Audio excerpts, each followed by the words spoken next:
Hello kids, welcome to Kids Study with Rushikaa. Today we will learn vowel I. Now let's see.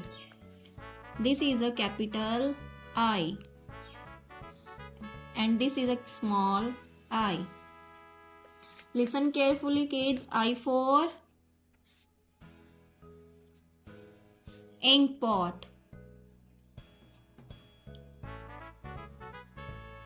I for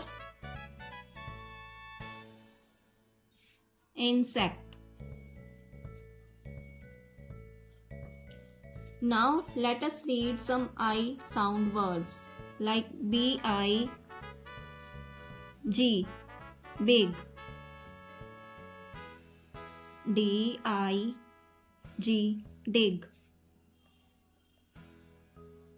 K-I-D, kid,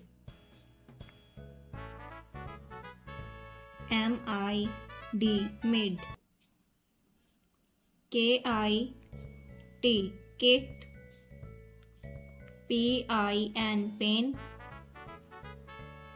H-I-T, hit. Repeat with me.